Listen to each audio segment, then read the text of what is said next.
Hello, je suis Aline, coach business chez The Bee Boost. Après des années de freelance en tant que retoucheuse photo, je suis devenue coach business et j'aide désormais les entrepreneurs à booster leur entreprise. Si vous êtes à la recherche de stratégies, d'astuces, de retours d'expérience, de partage et d'une bonne dose de bonne humeur, vous êtes au bon endroit. Dans ce podcast, seul ou avec mes invités, je vous partage tout pour vous inspirer au quotidien, vous aider à atteindre tous vos objectifs et faire en sorte que vous puissiez développer le business de vos rêves. Alors, installez-vous confortablement et c'est parti pour l'épisode du jour. Hello à tous, j'espère que vous allez bien et bienvenue dans l'épisode 176 du podcast Je peux pas, j'ai business, épisode dans lequel on va parler de la pression sociale de la réussite. Alors, contrairement à d'habitude, je ne viens pas aujourd'hui avec un espèce de plan d'action en X étapes, avec Y nombre de conseils, etc. Mais vu que c'est l'été, en tout cas à l'heure à laquelle j'enregistre ce podcast, on est fin juin, il fait beau, il y a de l'orage, il pleut des cordes à Nice, ce qui est peut-être la seule fois dans l'année dans laquelle ça va se produire. Mais en tout cas, c'est l'été et j'avais envie de vous accompagner avec un podcast un peu plus philosophique, un petit peu plus méditatif, un peu plus contemplatif, beaucoup moins dans l'action, mais pour vous partager mes réflexions et mes pensées de ces derniers temps. Je crois que j'ai une seule obsession, vraiment obsession dans mon business, c'est de comprendre, de décortiquer qu'est-ce qui fait la réussite des entrepreneurs. Qu'est-ce qui fait que certains entrepreneurs réussissent, qu'est-ce qui fait que certains entrepreneurs ne réussissent pas. Et évidemment que la question est extrêmement complexe et qu'il y a plein d'éléments qui interviennent. Et sinon, s'il y avait une réponse simple, on l'aurait déjà trouvée, ça coule de source. Mais du coup, j'ai une passion vraiment pour décortiquer tout ce qui rentre dans l'équation de cette réussite entrepreneuriale. Quels sont les points communs entre tous les entrepreneurs qui réussissent que j'observe autour de moi, quels sont les éléments qui ne sont pas du tout communs mais qui au contraire viennent s'ajouter à ça. Bref, en tout cas une passion qui m'occupe à mes heures perdues, je suis sûre que vous êtes ravis de l'entendre. Mais dans l'épisode d'aujourd'hui, je voulais partager avec vous un pan de ces idées, une partie de ces idées par rapport à la réussite, à la vision qu'on en a et à la pression sociale que notre société d'aujourd'hui nous met par rapport à ça. Et là, j'ai plusieurs choses à dire. J'ai un petit coup de gueule à passer, donc très heureuse d'enregistrer cet épisode de podcast. C'est clairement le genre d'épisode où vous allez pouvoir faire autre chose à côté. Vous n'êtes pas obligé de l'écouter avec papier et crayon, mais faites la vaisselle en même temps, allez marcher, allez courir, conduisez, vivez votre best life, soyez au bord de la piscine. Inutile d'avoir de quoi noter, c'est juste qu'on va papoter, vous et moi, en privé. Alors, j'ai presque construit cet épisode comme les sacro-saintes dissertations de philo qu'on faisait, mais promis, ça va pas être aussi barbant. J'avais envie de commencer avec un premier concept, une première idée, sur laquelle je pense on va être tous d'accord, de dire qu'aujourd'hui, on évolue dans une société qui glorifie la réussite, qui en fait quelque chose comme le Saint Graal, qui glorifie les podiums, le succès, le fait de réussir à franchir des caps, à accomplir de grandes choses. On pense notamment aux athlètes, aux sportifs, aux champions olympiques, aux grands entrepreneurs, etc. Sauf que du coup, ça nous montre une version de la réussite qui est une version associée à la performance. Et l'exemple tout simple de ça, c'est qu'aujourd'hui, arrêtez n'importe quel passant dans la rue et demandez-lui c'est quoi pour vous la réussite entrepreneuriale business, il vous décrira constamment quelque chose qui ressemble potentiellement à un gros groupe du CAC 40, à une grosse réussite financière, à une boîte avec des salariés, etc. Mais il va très rarement vous décrire l'entrepreneur qui vit de son activité, mais qui est libre, qui s'est acheté une tiny house et qui vit sa best life. Il vous décrira ce que la société associe aujourd'hui à la réussite, qui est un gros groupe, des salariés, beaucoup d'argent, etc. Et il y a aussi cette pression sociale d'il faut réussir, dans le sens qu'on glorifie le parcours du héros, l'aventure de celui qui est parti de rien, qui a tout accompli, etc. Sauf que la réussite qu'on met au bout de ce parcours-là n'est concrétisée aux yeux de la société que par deux aspects qui sont l'aspect financier et l'aspect du pouvoir. Et en gros, ce que je suis en train de dire là, c'est qu'on a une société aujourd'hui qui glorifie la réussite, mais qu'à travers l'axe financier et l'axe du pouvoir, comme s'il ne pouvait pas y avoir d'autres manières de réussir. Par exemple, aujourd'hui, quelqu'un qui a réussi, on dit oui, il a réussi parce qu'il fait un gros chiffre d'affaires, parce qu'il gagne beaucoup d'argent tous les mois, parce qu'il peut se pavaner avec des grosses voitures, etc. Alors on va se dire ah oui, lui, il a réussi. Ou alors, on a l'axe aussi de la réussite à travers le pouvoir, l'influence, l'impact, la voix qu'il porte, en mode oui, il a réussi parce que on dirait qu'un influenceur a réussi parce qu'il a des millions d'abonnés. On dirait qu'une personne qui a une boîte, qui est partie de rien, qui fait aujourd'hui des centaines de millions de chiffres d'affaires et qui a beaucoup de salariés, on dirait qu'il a réussi à travers cet axe de pouvoir. Une personne qui réussit aujourd'hui à avoir un énorme impact en termes de visibilité, on dit qu'elle a réussi aussi.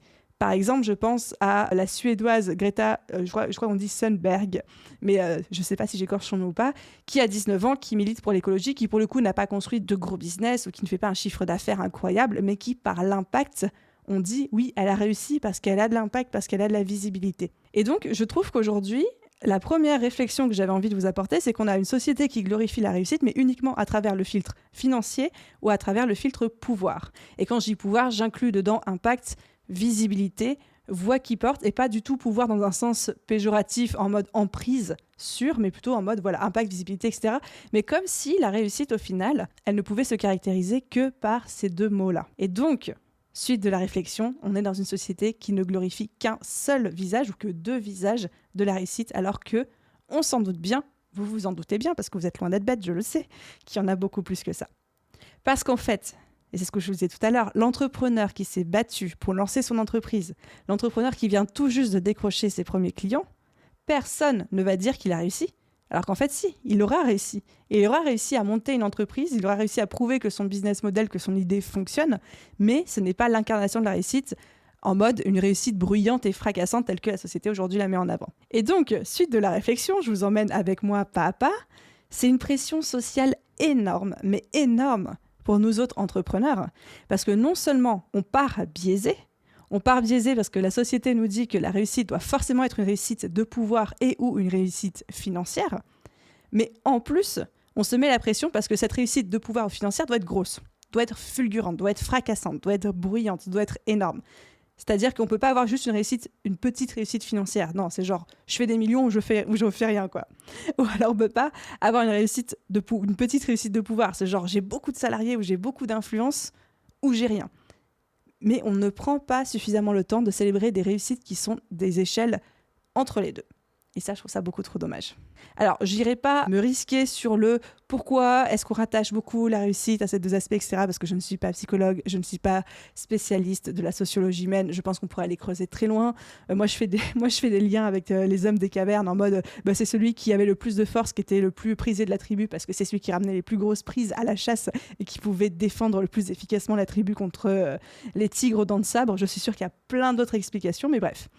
Mon premier constat pour vous, et la première conclusion de cette partie-là, c'est qu'aujourd'hui, il faut bien comprendre qu'on est dans une société non seulement qui glorifie la réussite, mais qui ne glorifie que deux aspects de la réussite et pas les autres, qui sont le pouvoir et l'aspect financier, mais surtout qui a tendance à dire que réussite, il faut que ce soit gros, il faut que ce soit bruyant, il faut que ce soit fracassant, il faut que ce soit exhaustif, comme si les petites réussites n'en étaient pas vraiment, parce qu'elles ne sont pas numérairement importantes ou numériquement importantes.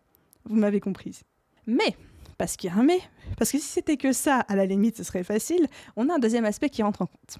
C'est qu'on est dans une société qui glorifie la réussite aujourd'hui, la réussite entrepreneuriale tout particulièrement, et qui en même temps la diabolise. Mais la diabolise et crache dessus. C'est-à-dire qu'aujourd'hui, et surtout en France, donc là je parle à tous mes compatriotes français, etc., la réussite est mal vue. La réussite est glorifiée, mais la réussite est mal vue.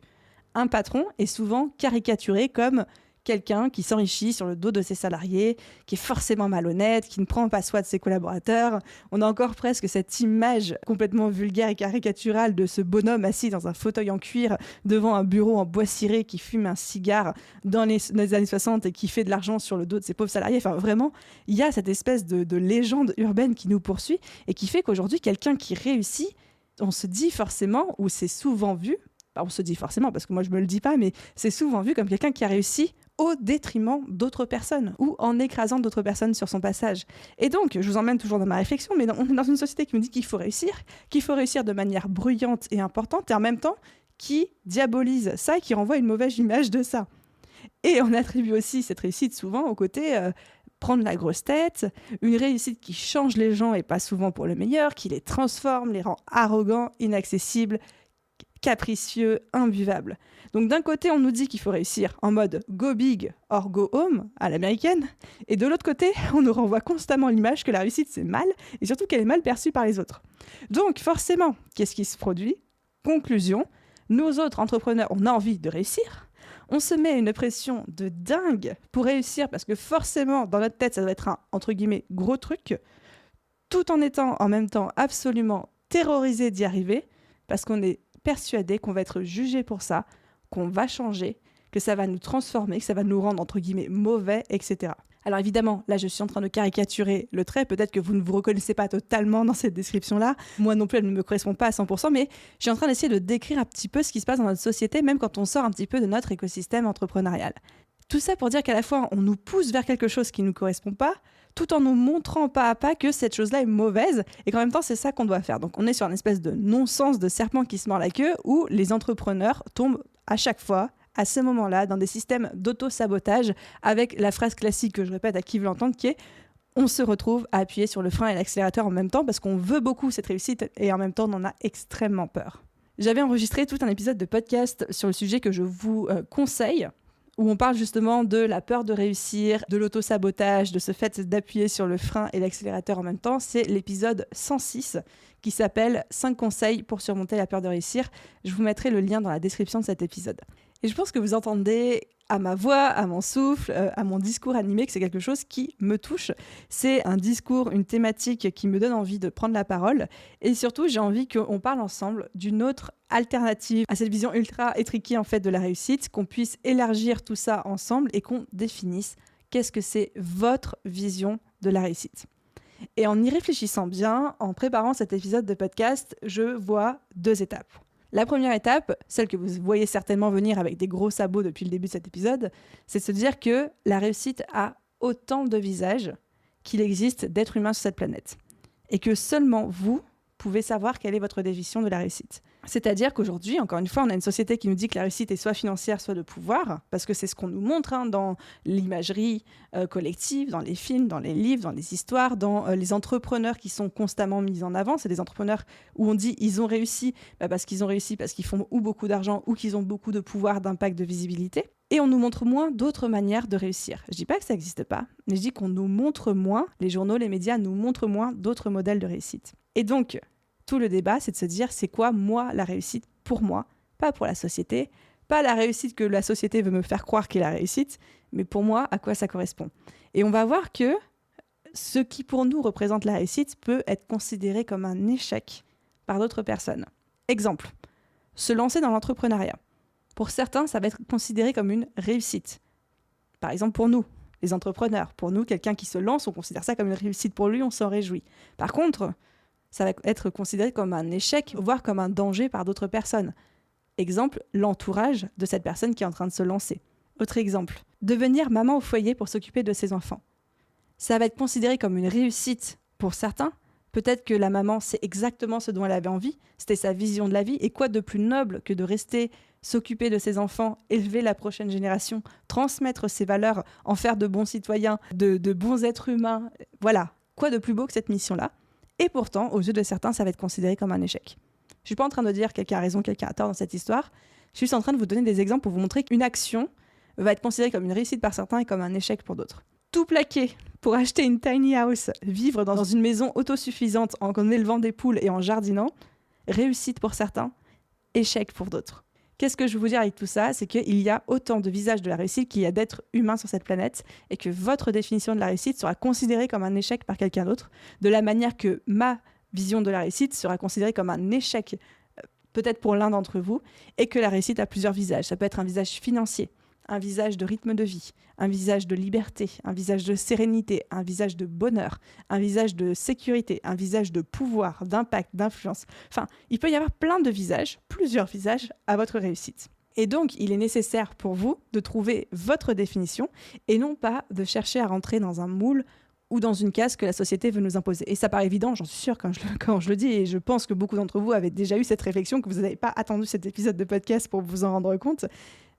Mais c'est tellement compliqué, je trouve, de se détacher des dictats de la société pour se dire, en fait, c'est ma vision qui l'emporte et pas ce que les milliards d'autres êtres humains sur cette planète veulent me faire croire. Et c'est pas des milliards d'autres êtres humains, parce qu'en fait, c'est les médias, l'éducation et les choses qu'on veut bien nous mettre sous le nez tous les jours. Et donc, j'aimerais que vous preniez quelques instants, là maintenant, là où vous êtes, quoi que vous soyez en train de faire, juste pour vous demander quels sont pour moi les critères qui représentent ma vision de la réussite. Est-ce que c'est financier? Est-ce que c'est mon style de vie? Est-ce que c'est liberté? Est-ce que c'est la sérénité, le bonheur, la sécurité, l'impact, la visibilité, le pouvoir? C'est à quoi est-ce que je rattache ma définition de la réussite? Quels sont les indicateurs qui vont me dire j'ai réussi ou j'ai pas réussi? Et je mettrai ma main à couper que la plupart d'entre vous n'avez pas forcément rattaché la réussite à l'argent, au pouvoir, à la visibilité, à l'impact. Et si je dois prendre en contre-pied total ma propre définition de la réussite, si je me dis quels sont moi les critères qui m'aident à dire est-ce que j'ai réussi ou pas, mes critères à moi, Aline, sont l'impact et la visibilité, les finances et l'épanouissement personnel. Et je sais que ma vision à moi, pour le coup, rentre dans les codes de la société. Et c'est pour ça que plein de gens me disent « Aline, elle a réussi. Aline, tu as réussi, etc. » Parce que je rentre dans cette vision de la réussite que la société nous transmet. Mais aux yeux de quelqu'un d'autre, je n'aurais absolument pas réussi. Je vous garantis que ma grand-mère, qui m'appelle tous les 3 mois pour me demander si je suis en couple et si j'ai trouvé mon plus un, considère que je suis en échec total de ma vie, même si elle ne le formule pas comme ça, mais elle considère que je suis en train de louper ma vie parce que j'ai 30 ans, que je suis célibataire et que je n'ai pas d'enfant et qu'elle se fait beaucoup de soucis pour moi et que ma réussite financière en termes d'impact et de visibilité ne veut rien dire pour elle parce que sa définition de la réussite, c'est la vie de famille, le fait d'être ensemble, en groupe, en tant qu'être humain et qu'en fait, pour elle, le business ne veut rien dire. Donc là, c'est vraiment l'exemple où je vous disais, la réussite perçue par certains est un échec perçu par d'autres. Donc ça, c'était la première grande idée que j'avais envie qu'on explore entre guillemets ensemble, c'est le fait que la réussite a plusieurs visages et que ce qu'il incombe à chacun, c'est de dire c'est quoi pour moi les critères de ma réussite, à quoi est-ce que je rattache la réussite si je me détache un moment de tout ce que la société veut essayer de me faire croire. Et ensuite, le deuxième concept, la deuxième chose que j'ai envie qu'on aborde ensemble, c'est les paliers de la réussite. Je ne considère pas, à titre personnel, que la réussite, c'est une ligne d'arrivée qui nous attend à un moment T dans notre vie. Pour moi, la réussite, c'est une échelle. Et sur cette échelle, il y a plusieurs paliers. C'est-à-dire que ma réussite entrepreneuriale, ma réussite professionnelle, il y a plusieurs paliers qui constituent cette réussite. Il y a un palier 1, un palier 2, un palier 3, etc. Et que, encore une fois, ce n'est pas une ligne d'arrivée, mais un ensemble de milestones qu'on franchit au fur et à mesure. Et donc aujourd'hui, si je devais vous parler de ma propre réussite, et vous avez compris que ma propre réussite, je la qualifie avec des termes financiers, avec des termes d'impact, de visibilité et de sensation d'épanouissement personnel, eh bien je pourrais vous dire que je ne considère pas avoir entièrement réussi parce que pour moi, je n'ai franchi que 1 ou 2 paliers de la grande échelle que je me suis mise devant moi, consciemment. Et c'est pour ça que pour quelqu'un pour qui les finances seront un critère de réussite, eh bien c'est tout autant une réussite que de faire ses premiers 1 000 euros, que de faire ses premiers 10 000 euros, que de faire ses premiers 100 000 euros, son premier million. Quelqu'un pour qui le critère de liberté sera un des critères de sa réussite, et bien sur cette échelle de liberté, peut-être que son premier palier sera la réussite de son premier voyage en tant que digital nomade, que la vente de son appartement et le fait de tout laisser derrière lui pour partir faire le tour du monde, ce sera le 2e palier, que sa première année passée entièrement à l'étranger, ce sera le 3e palier, bref, tous ces paliers-là de sa réussite en termes de liberté. Quelqu'un pour qui le rythme de vie, le lifestyle sera le critère de réussite, et bien peut-être que arriver à 60 000 euros de chiffre d'affaires par an, ce sera le premier palier de cette réussite, puis de les faire en bossant seulement 20 heures par semaine, le 2e palier de la réussite, puis de les faire en bossant toujours la même chose, mais en bossant cette fois-ci seulement 5 heures par semaine, le 3e palier de la réussite. Bref, tout ça pour vous dire, la réussite, c'est pas un moment clé, un moment donné, avec des caractéristiques précises, mais plutôt une déclinaison en plusieurs paliers qui s'en vont de manière crescendo vers ce qu'on vise en termes de, encore une fois, finances, liberté, rythme de vie, impact, visibilité, etc. Et le dernier message que j'avais envie de vous faire passer, qui serait un petit peu la conclusion de tout ça, c'est que votre réussite, vous l'avez compris, c'est à vous de la définir en fonction de vos critères, et non pas en fonction des critères de la société, parce qu'au final, c'est vous, à chacun, qui allez la vivre, et non pas les autres. Et la dernière chose dont vous avez envie, c'est de vous construire une cage dorée sur un modèle de, entre guillemets, réussite que la société vous impose. Première chose. Et deuxième chose, de bien comprendre que cette réussite, telle qu'elle soit pour vous, quelle que soit la manière dont elle s'incarne, fonctionne non pas comme une ligne d'arrivée donnée, mais plutôt par plusieurs paliers. Et ça, ce serait mon mot final, qu'il faut prendre le temps de célébrer chacun d'entre eux. Dans une réussite financière, on célèbre son premier euro comme on célèbre son premier million. Et à titre personnel, je peux vous dire que je crois que j'ai plus pleuré en franchissant le palier de mes premiers 10 000 euros que de mon premier million, tellement ça avait plus eu d'impact émotionnel sur moi. De la même manière qu'on va célébrer sa première semaine à 20 heures de travail et sa première semaine à 5 heures de travail, pour quelqu'un qui aurait concrétisé la réussite comme un rythme de vie beaucoup plus cool, avec beaucoup moins d'heures passées à travailler. Enfin, je pense que vous avez compris l'idée. Chacun a sa définition de la réussite, chacun fixe ses paliers. Et l'important pour moi, c'est vraiment de prendre le temps de célébrer chacun d'entre eux. Et voilà les amis pour cet épisode de podcast beaucoup plus court que d'habitude, mais surtout sur un format qui me sort complètement de ma zone de confort, parce que j'avais envie de prendre la parole sur une notion, sur des termes qui avaient beaucoup d'importance pour moi, qui nourrissent beaucoup mes réflexions en ce moment, et en même temps je suis très loin d'être philosophe, je suis très loin d'être une speakeuse sur la motivation, ce genre de choses, donc je suis quand même moins à l'aise que quand j'aborde des plans d'action bien structurés, bien carrés. Mais encore une fois, la vie est faite de tests et là j'ai testé un nouveau format. J'espère qu'il vous aura plu. Je vous laisserai me dire sur Instagram si vous avez kiffé ou si vous avez écouté tout ça en vous disant Aline est en train de partir dans des stratosphères, je ne suis pas sûre si j'aime ou pas. Bref, j'attends de vous que vous me disiez si c'est une réussite ou pas, n'est-ce pas? Petit clin d'œil, évidemment, ce n'est pas à vous de me dire si c'est une réussite. J'arrête mon laïus ici. Merci à tous d'avoir écouté cet épisode jusqu'ici. Si ça vous a plu, bien évidemment, comme toujours, n'hésitez pas à mettre une note et un commentaire sur votre plateforme d'écoute. Ça aide énormément le podcast à se faire connaître. Un grand merci à tous ceux qui prennent chaque semaine la peine et le temps de le faire. Et à vous tous, je vous souhaite une merveilleuse journée, soirée, après-midi, nuit, où que vous soyez. Et je vous dis à très vite pour un prochain épisode. Bye tout le monde!